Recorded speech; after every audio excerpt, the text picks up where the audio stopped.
So guys finally I have started moto vlogging in Jamner.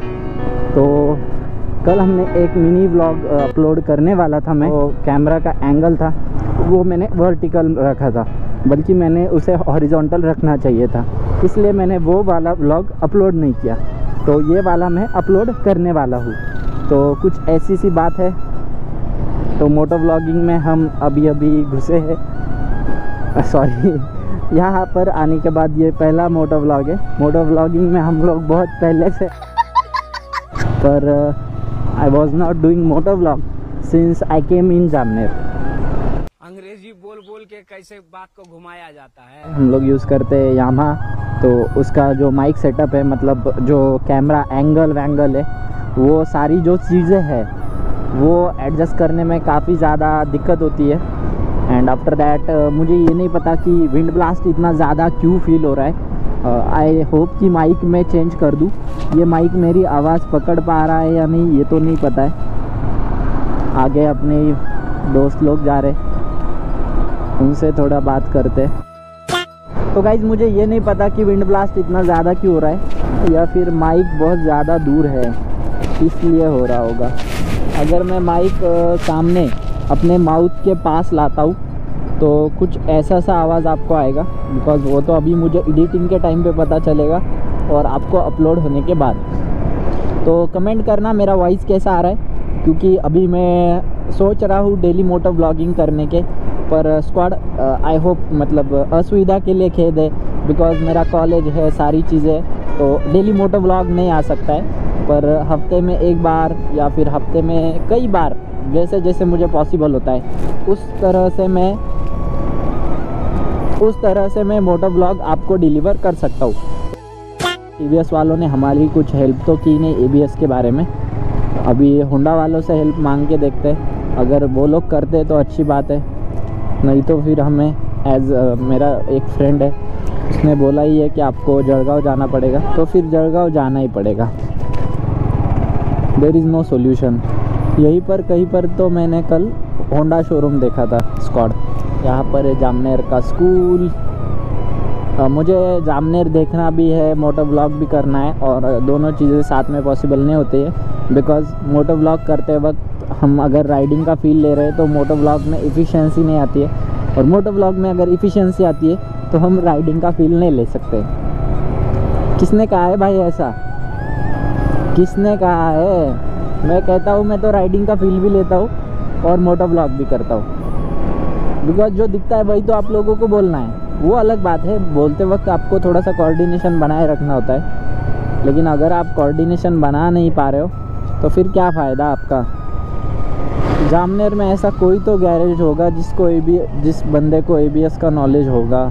चलो हम लोग एक दो गैरेजेस पे विज़िट करके देखते हैं। अपनी लैला बीमार है यार, मतलब मेरी रुद्रा।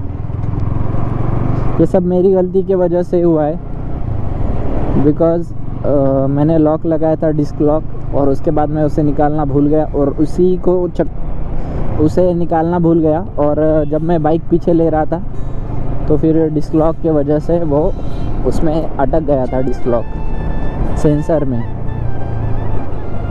यहाँ पर भी जालना जैसा ही होता है, लोग आगे पीछे देखते नहीं है, डायरेक्टली बीच में घुसते हैं, तो हमें संभल के चलना होता है। It's not like Sambhaji Nagar की लोग इंडिकेटर देंगे या फिर देखेंगे ठीक से फिर बीच में घुसेंगे, ऐसी कोई भी बात नहीं है। यहाँ पर ना ही सिग्नल से ना कुछ, यहाँ पर भी जालना वाला ही सिस्टम फॉलो किया जाता है। तो जो हम लोग इधर से जा रहे हैं तो बीच में आने वाले को हमें संभालना पड़ता है। यहाँ पर मुझे कोई अच्छा सा गैरेज देखकर मेरी लैला को दिखाना होगा जल्द से जल्द, बिकॉज़ आप लोग देख सकते हो ABS का लाइट जल रहा है, इसका मतलब ABS में फॉल्ट है। तो गाइज एक चीज़ आप लोगों को अपने R15V3 में अलग दिख रही होगी, जज करो यार क्या है। मॉड कराया मैंने छोटा सा, वो है अपने चैनल का नेम, राइड विथ रोहित। तो कैसा लगा बताना, बिकॉज़ आई वॉज थिंकिंग कि वो काफ़ी महंगा जाएगा, लेकिन जो सारा मॉड है 150-200 रुपये में हो चुका है, तो काफ़ी पॉकेट फ्रेंडली वो मुझे पड़ा। अगेन इट हैपनिंग, वो जो लाइट है वो फिर से आ रहा है। अगर मैं तुरंत सेल्फ मारता हूँ तो ABS एक्टिवेट नहीं हो रहा है, और अगर मैं तुरंत सेल्फ नहीं मारता हूँ तो ABS एक्टिवेट हो रहा है। लोग जा रहे हैं घर पर, ऑब्वियसली हम लोग घर पे ही जाएंगे बिकॉज़ अभी सनसेट भी हो रहा है। अरे यार मुझे कुछ चीज़ें खरीदनी थी इसके लिए। ये देखो टायर्स किट हुआ बिकॉज़ ये येलो लाइट जल रहा है।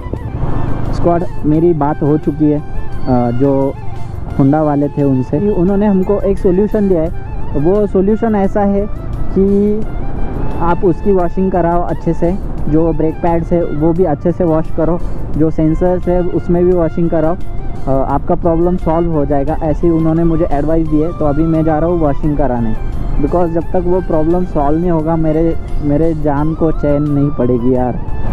और एक भाई मिल गया, उसको भी उधर ही जाना था तो उसको भी मैं ड्रॉप कर रहा हूँ। अभी मैं वॉशिंग कराता हूँ, वॉशिंग करने के बाद ही पता चलेगा क्या प्रॉब्लम है यार। बंद हो गया गाइस। किस्मत ही ख़राब हो तो आइसक्रीम से भी मुंह जल जाता है। तो अपना ABS जो है वो एक्टिवेट हो चुका है, पर पता नहीं कब डीएक्टिवेट हो जाए और लाइट शो करने लगे।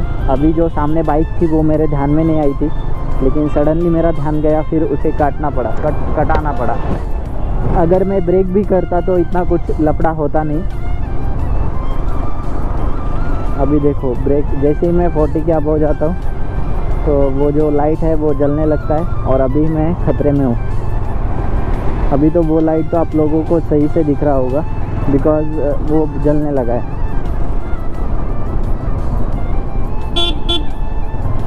भाई प्लीज़ सरक जा। तो मोटो ब्लॉग को, आज के मोटो ब्लॉग को करते हैं गाइस यहीं पर एंड। तो आज की दुख भरी स्टोरी कैसी लगी आपको ज़रूर बताना कमेंट्स में, और ढेर सारा प्यार देना। इस ब्लॉग को भी आप लोग वैसे भी प्यार देते ही हो मुझे, अलग से कहने की ज़रूरत नहीं है गाइस, लेकिन अभी वो आदत हो गई है ढेर सारा प्यार मांगने की आपकी। मतलब ये कोई तरीका है भीख मांगने का? नहीं, ये मेरा तरीका है। It's my way. ओके, तो मिलते हैं नेक्स्ट ब्लॉग में। Tata bye bye, see you.